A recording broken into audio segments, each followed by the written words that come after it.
Hello students, welcome in the second lecture of application of derivative. In the previous class we have started the first application of derivative, that is tangent and normal, and we have discussed the theory part and we have also done some problems.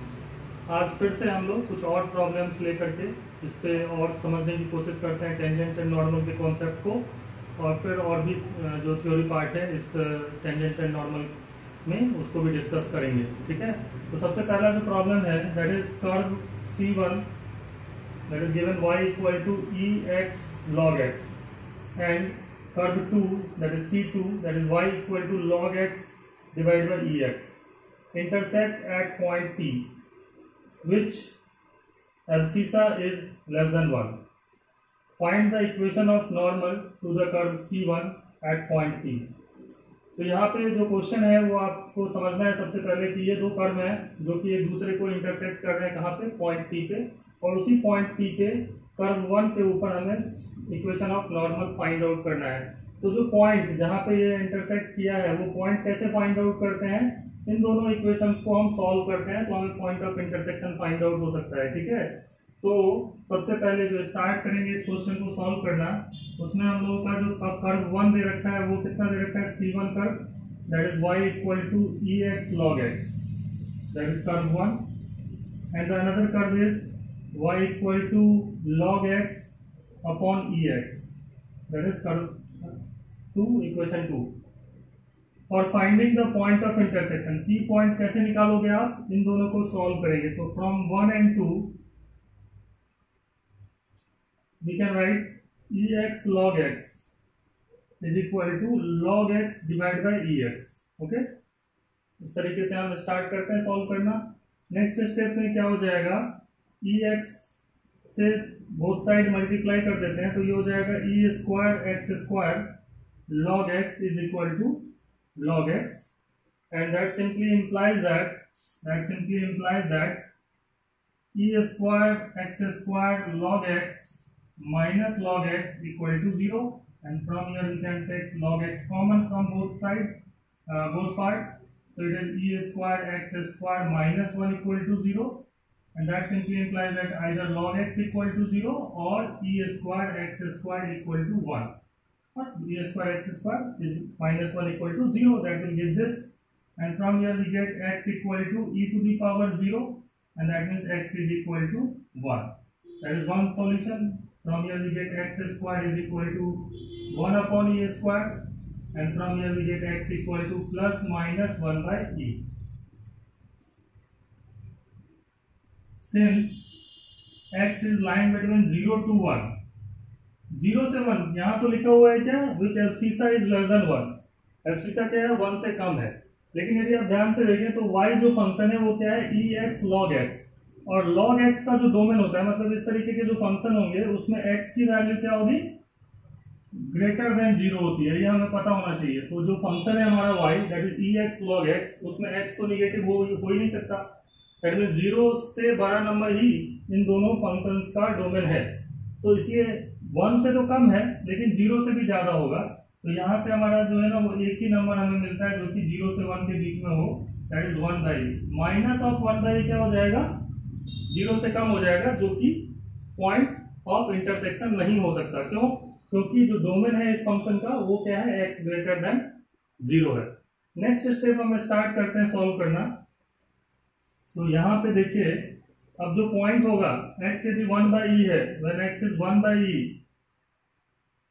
y जो आएगा वो कितना आएगा हमारा, किसी भी equation में put कर दीजिए क्योंकि ये पॉइंट ऑफ इंटरसेक्शन है, मतलब दोनों कर्व पे लाई कर सकता है, करेगा। तो x इक्वल टू 1 बाई ई यहाँ पे पुट करेंगे तो हमारा y जो है वो कितना आएगा, e into 1 by e log 1 by e, इसे कैंसल आउट हो जाएगा, and that is log of 1 by e that is equal to minus of 1 because it is nothing but ln e to the power minus 1, and that is the minus 1 log e, and log e की value तो 1 होगी क्योंकि log e base e 1 होता है तो ये minus 1 आ जाएगा, तो log 1 by e minus 1 होता है, डायरेक्टली आपको पता होना चाहिए। तो यहाँ से हमारा जो पॉइंट है p जो पॉइंट है वो निकल जाता है, और वो कितना होता है, 1 by e comma minus 1 point है, अब इस पॉइंट पे हमें नॉर्मल का इक्वेशन निकालना है, इसलिए मुझे सबसे पहले तो स्लोप ऑफ नॉर्मल निकालना होगा। तो उसको सॉल्व करने के लिए हम क्या करते हैं, सबसे पहले इसका dy बाई डी एक्स निकालते हैं। ठीक है, तो y कितना है हमारा, ई एक्स लॉग एक्स है। क्लियर, इसका dy बाई डी एक्स निकाल लेते हैं। तो dy बाई डी एक्स कितना होगा, तो e तो कांस्टेंट होता है, वो बाहर जाएगा, और x log x का डिफरेंशिएशन होगा x into 1 by x plus log x. Simple, इस तरीके से लिख सकते हैं हम लोग, and that is equal to e into 1 plus log x. अब हमें क्या निकालना है, dy बाई डी एक्स निकाल लेता हूं मैं किस पॉइंट पे, that is nothing but slope of tangent. Equation किसका लिखना है, नॉर्मल का। तो dy by d x at 1 by e minus 1, ये कितना होगा हमारा, that is e into 1 plus log 1 by x की जगह 1 बाई पुट कर दिया, तो ये हो जाएगा e into 1 minus 1 and that is equal to 0। तो स्लोप ऑफ नॉर्मल जो है वो कितना है, स्लोप ऑफ टेंजेंट कितना निकला, 0 निकला। समझ रहे हैं, स्लोप ऑफ टेंजेंट इज 0। तो hence slope of normal is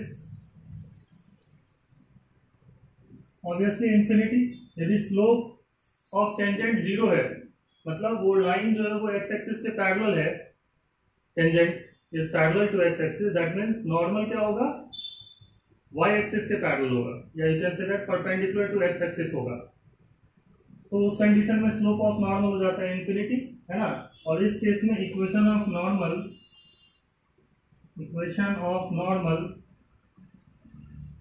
eight the point 1 by E minus 1 is, कैसे लिखेंगे हम, x इक्वल टू x1 लिखते हैं। ठीक है ना, that is x equal to 1 by e is the answer. Okay, so equation of normal to the curve C1 at the point P is nothing but x equal to 1 by, that is the answer. So we start with the next problem now. The second problem is, for the curve y equal to 4x cube minus 2x to the power 5, find all points at which the tangent passes through origin. तो इस question को समझिए, क्या पूछा गया है कि एक टेंजेंट है जो कि ओरिजिन से पास कर रहा है, और वो टेंजेंट किस पे है, इस कर्व पे है। तो इस कर्व पे वो वाला जो टेंजेंट जो ओरिजिन से पास कर रहा है, वो इस कर्व पे किस पॉइंट पे टच कर रहा है, ठीक है ना, कर्व को। दैट मींस वो वाला पॉइंट फाइंड आउट करना है जहां पे टेंजेंट है उस कर्व पे, और वो बाद में जाकर के ओरिजिन से भी पास कर रहा है। तो इस तरीके के जो प्रॉब्लम है वो पिछले क्लास में मैंने बताया था कैसे सॉल्व करते हैं।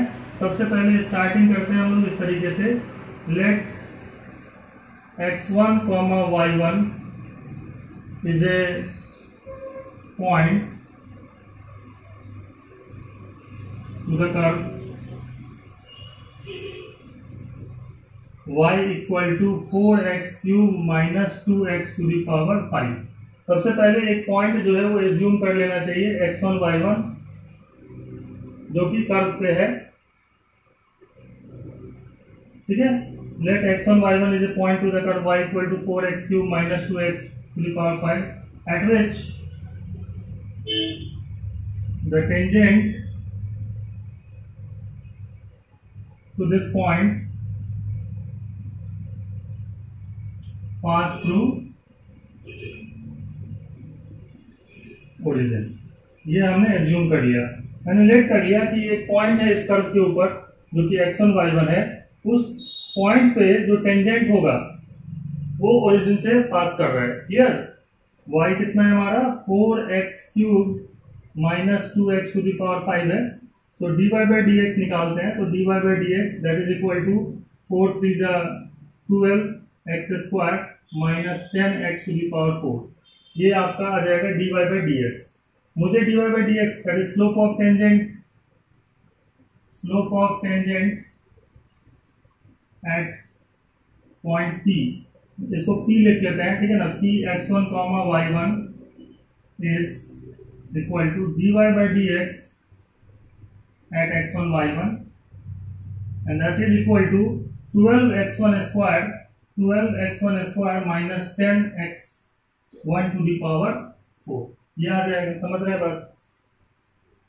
मैं क्या करता हूं, अब दूसरा काम जो मुझे करना है वो ये है कि इस पॉइंट पे इक्वेशन ऑफ टेंजेंट जो है वो लिख लेता हूं।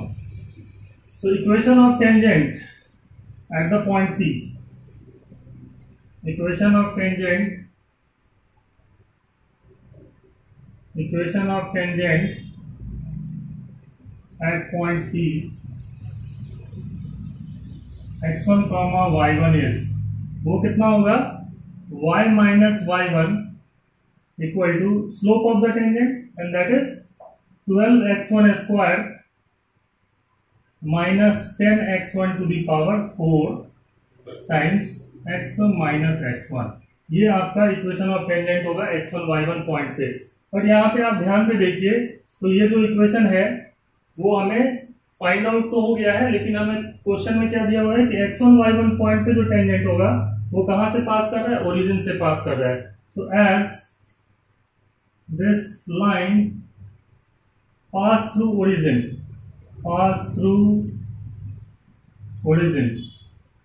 सो y की जगह और x की जगह 0 पुट कर देते हैं। So we get minus of y1 is equal to 12x1 square minus 10x1 to the power 4 into 0 minus x1, that is minus of x1। Clear, ये सेटिस्फाई होना चाहिए। क्लियर, समझ रहे हैं बात। अब एक बात और है जो कि यहाँ पे तो y1 है, बाकी तो x1 में है। ये y1 यदि x1 में होता तो भी हम x1 की वैल्यू निकाल सकते थे। तो एक बात और समझिए कि x1 y1 पॉइंट कहाँ लाई कर रहा है, इस कर्व पे लाई कर रहा है। तो इसका मतलब है कि x1 y1 पॉइंट जो है वो इस इक्वेशन को तो सेटिस्फाई करेगा। That means y1 must be equal to 4x1 cube minus 2x1 to the power 5। So we know this fact that y1 must be equal to 4x1 cube minus 2x1 to the power 5। ऐसा इसलिए होगा क्योंकि x1 y1 point कहां लाई कर रहा है, इसी curve पे लाई कर रहा है। तो इस कर्व के इक्वेशन को सेटिस्फाई करना चाहिए x1 y1 को। तो यहां से since we know this fact that x1 y1 lies on this curve, यही से स्टार्ट ही किया था, हमने लेट किया था, तो हम y1 की जगह ये वैल्यू जो है वो पुट कर देते हैं इसमें। ठीक है, तो यहाँ पे जैसे ही मैं पुट करूंगा तो वैसे तो यहाँ से माइनस और ये माइनस कैंसिल आउट हो जाएगा और y1 की जगह मैं पुट कर सकता हूँ 4x1 cube minus 2x1 to the power 5 is equal to 12x1 cube minus 10x1 to the power 5 here, and from here we get 12x1 cube minus 10x1 to the power 5 की तरफ इसको को लेकर के चले जाते हैं। तो 12x1 cube minus 10x1 to the power 5 minus 4x1 cube plus 2x1 to the power 5 equal to 0, and from here we get 12x1 cube minus 4x1 cube is 8x1 cube minus 10x1 to the power 5 plus 2x1 to the power 5, that is minus 8x1 to the power 5, that is equal to 0. If I take 8x1 cube common from here, then we get 1 minus x1 square equal to 0, and from here we get 8x1 cube equal to 0 or 1 minus x1 whole square equal to 0.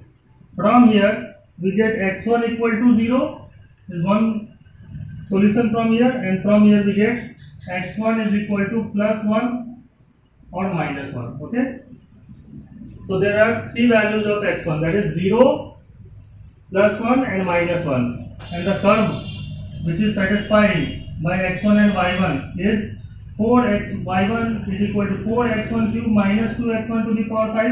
So when x1 is 0, y1 is also 0 because it is 4 0 cube minus 2 0 to the power 5, that is 0. So one point is 0 comma 0. When x1 is equal to 1, y1 can be find out by putting this value in this equation, and that is y1 is equal to 4 1 to the power 3, that is 1. So 4 minus 2, that is 2. So 1 comma 2 is the another answer.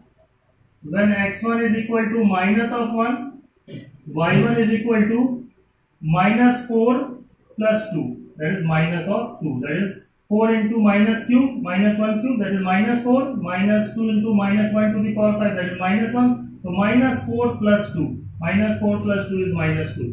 So the answer of this problem is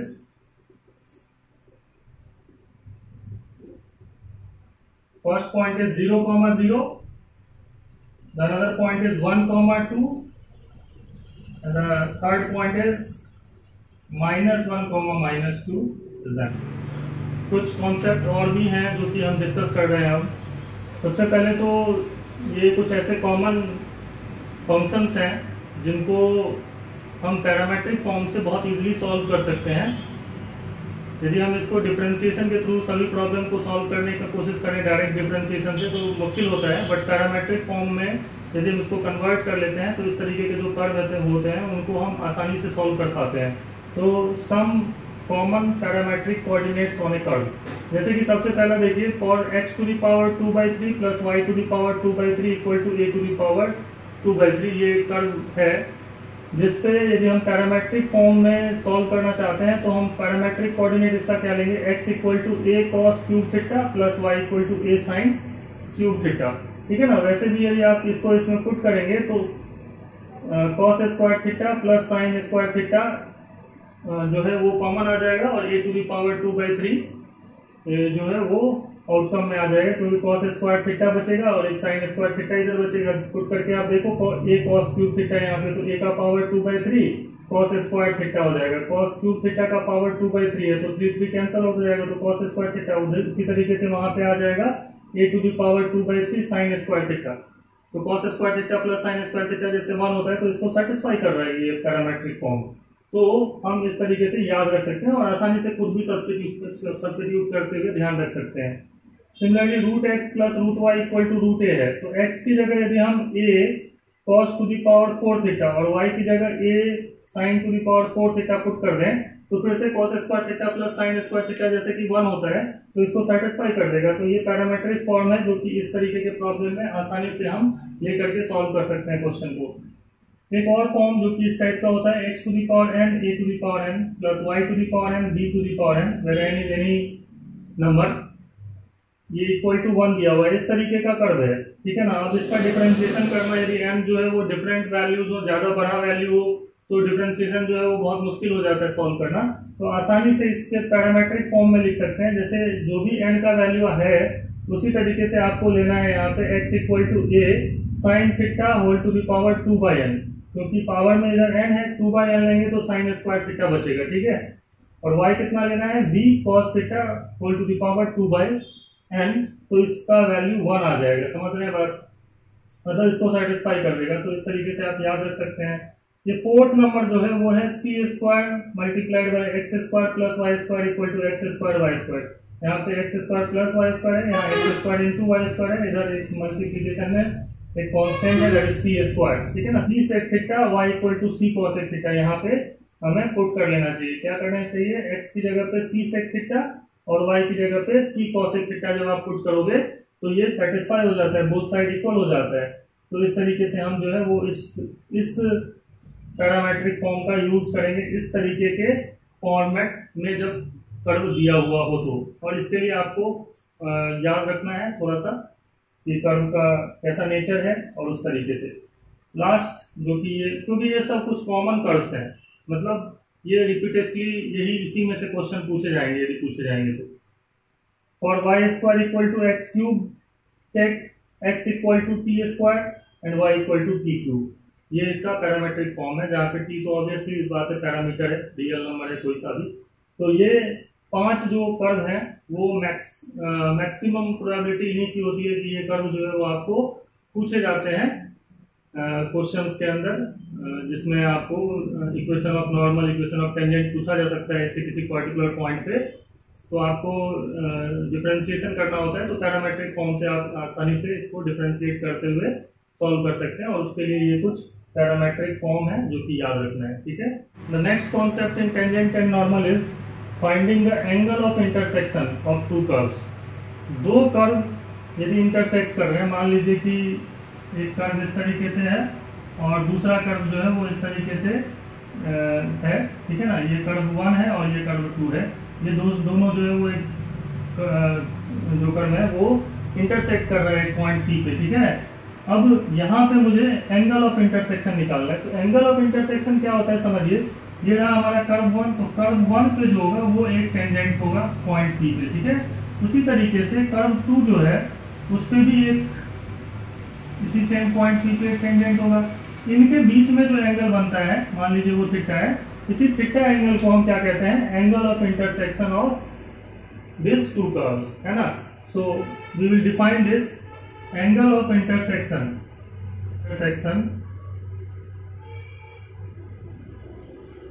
of two curves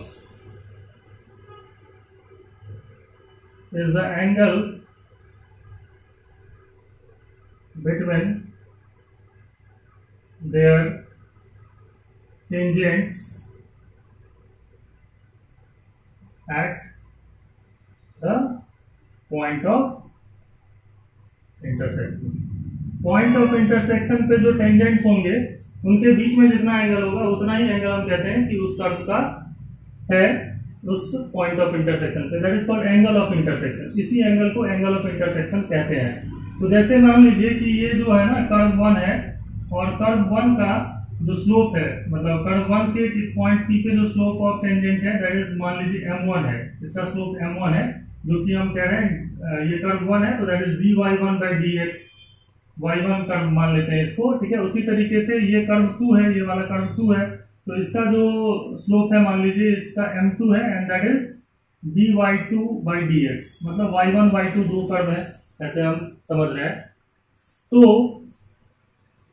इनके बीच में जो angle होगा theta वो किस फॉर्मूले से निकलेगा, angle of intersection कैसे निकालते हैं, that is tan theta is equal to mod of m1 minus m2 upon 1 plus m1 m2। अब लेकिन ये जो एंगल होगा, ये वाला एंगल क्या होगा, एक्यूट एंगल होगा। ये theta is acute angle between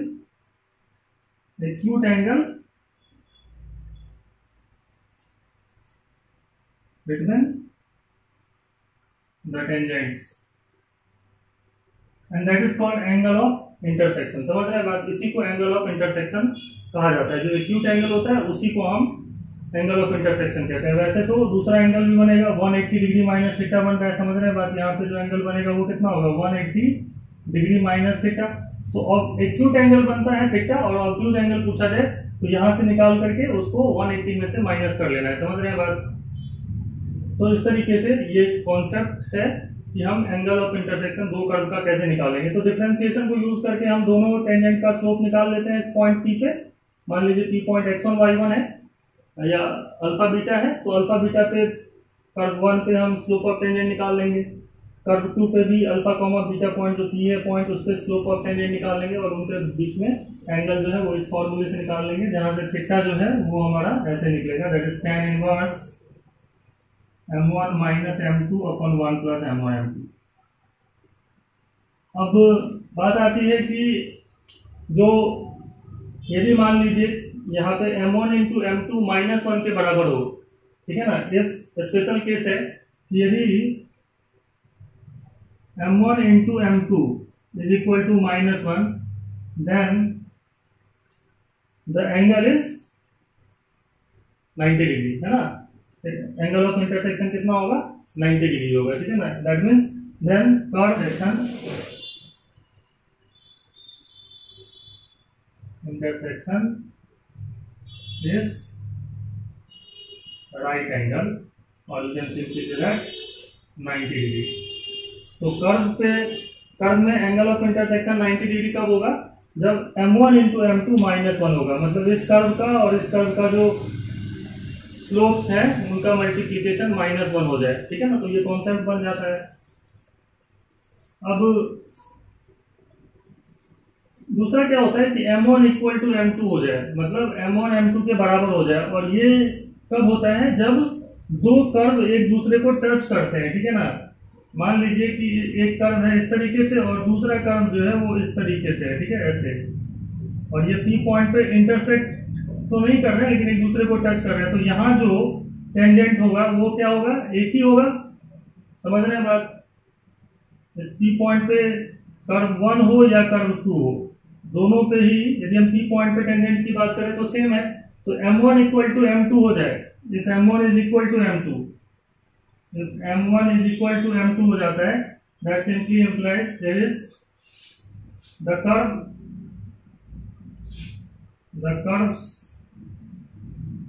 touching each other at P point पे वो एक दूसरे को टच कर रहे हैं। यही दो केसेस हो सकते हैं। तो या तो एंगल ऑफ इंटरसेक्शन जो होगा वो 90 डिग्री होगा, या एंगल ऑफ इंटरसेक्शन जीरो कब होता है, एंगल ऑफ इंटरसेक्शन मतलब थीटा की वैल्यू यदि जीरो हो जाए, मतलब m1 इक्वल टू m2 हो जाए, m1 इक्वल टू m2 मतलब angle between the tangents at the point P become zero. 90 degree कब होगा, जब 1 प्लस m1 m2 जीरो होगा, that is m1 m2 equal to -1 है। ठीक है, तो उस कंडीशन में तो हम कहेंगे कि एंगल ऑफ इंटरसेक्शन जो है वो 90 डिग्री है। लेकिन एंगल ऑफ इंटरसेक्शन यदि जीरो है, इसका मतलब कर्व क्या है, इस तरीके का है। समझ रहे बात, दोनों एक दूसरे को कर्व टच कर रहे हैं एट दैट पॉइंट। ओके, तो ये कुछ कॉन्सेप्ट है। उसके बाद ऑर्थोगोनल कर्व्स किसको कहते हैं, ऑर्थोगोनल कर्व्स।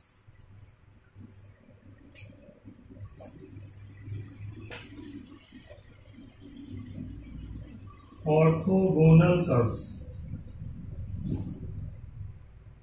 तो दो कर्व्स को हम ऑर्थोगोनल कहते हैं यदि जितने भी पॉइंट ऑफ इंटरसेक्शन है उन सब पे एंगल ऑफ इंटरसेक्शन जो है वो 90 डिग्री हो। तो मान लीजिए एक कर्व ये रहा और दूसरा कर्व यहाँ है, ठीक है ना। ये मान लीजिए P पॉइंट पे भी इंटरसेक्ट कर रहा है, Q पॉइंट पे भी इंटरसेक्ट कर रहा है। तो यहाँ पे जो एंगल बनना चाहिए, इस पॉइंट P पे जो एंगल ऑफ इंटरसेक्शन होना चाहिए वो भी राइट एंगल होना चाहिए, और यहाँ जो एंगल होना चाहिए वो भी दोनों ही जगह यदि 90 डिग्री है, तो हम कर्व्स को मतलब जितने भी पॉइंट ऑफ इंटरसेक्शन है, तो the angle between the angle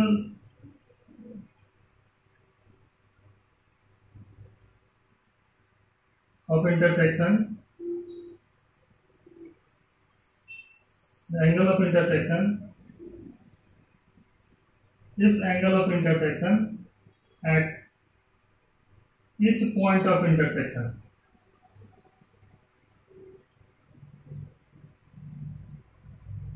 each point है ना, each का मतलब होता है हर एक पॉइंट ऑफ इंटरसेक्शन, जितने भी पॉइंट ऑफ इंटरसेक्शन है उन सब पे। तो the angle of intersection at each point of intersection is 90 degree, then curves are said to be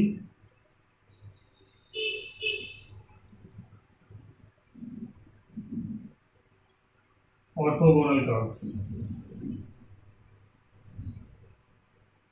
इसको सिंपल समझ लीजिए। मान लीजिए एक कर्व है C1 और दूसरा कर्व है C2, ठीक।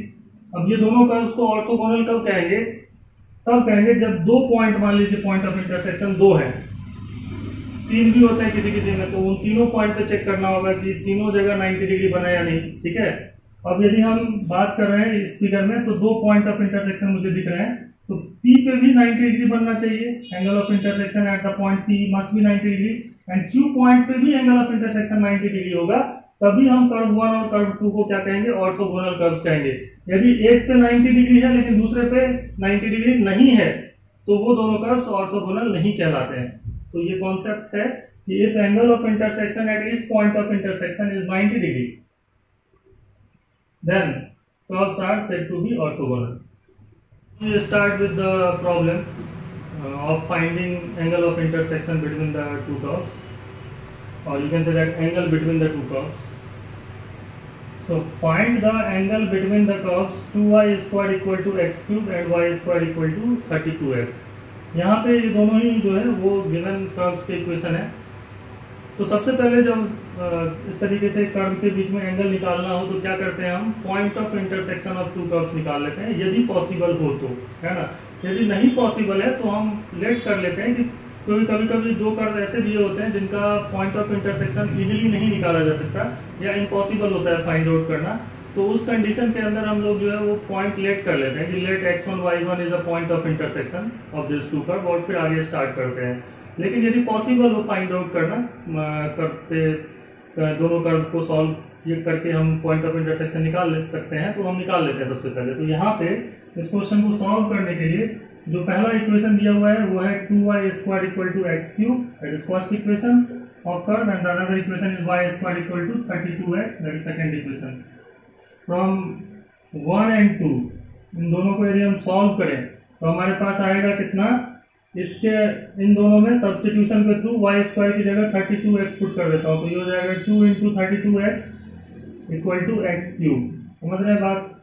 तो ये हो जाएगा हमारा 64x equal to x cube, and that will give us x cube minus 64x equal to 0, and that is nothing but x into x square minus 64 equal to 0, and that means x equal to 0 and x square equal to 64, and that will give us x equal to plus 8 और minus 8।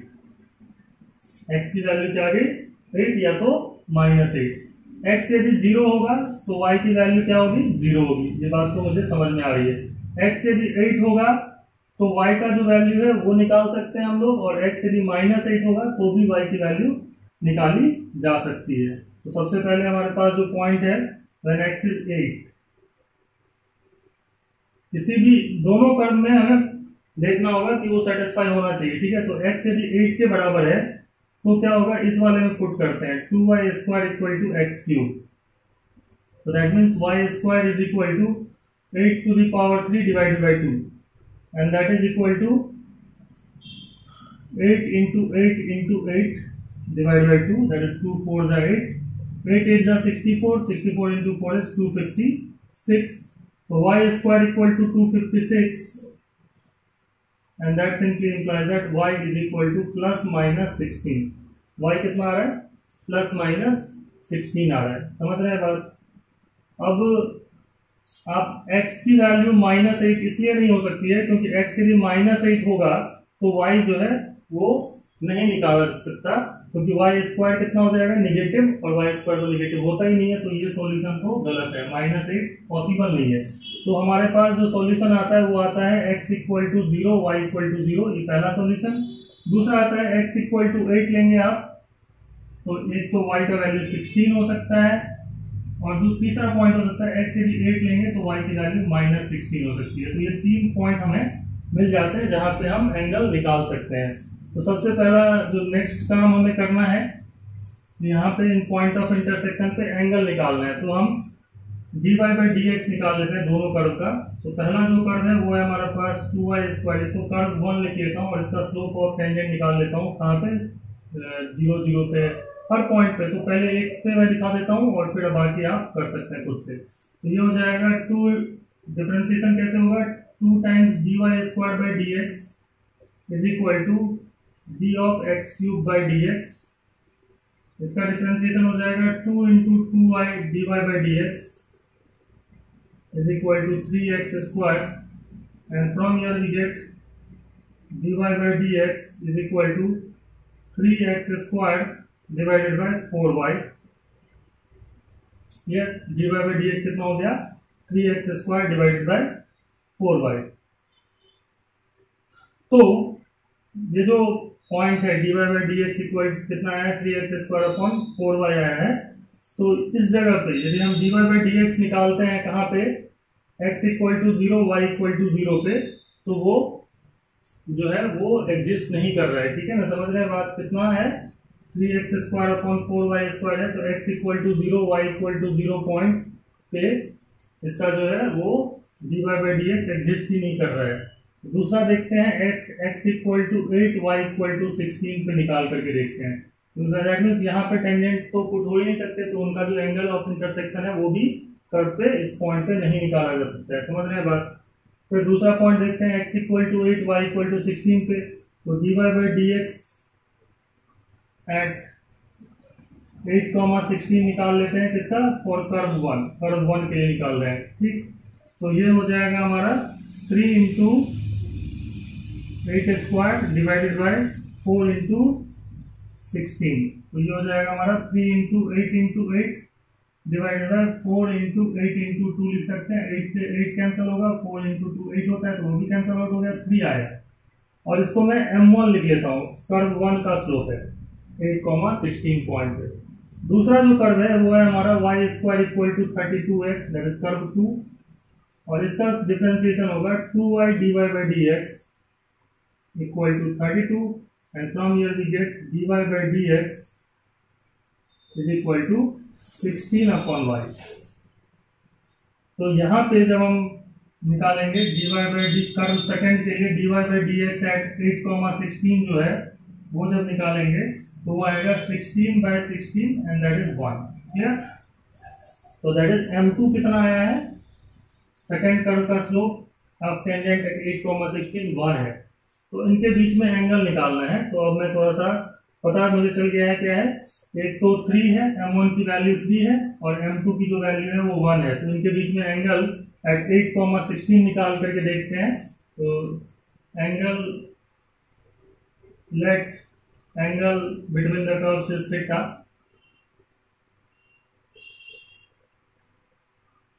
Theta, सो tan theta का जो formula होता है वो होता है modulus of m1 minus m2 that is 3 minus 1 divided by 1 plus 3 into 1.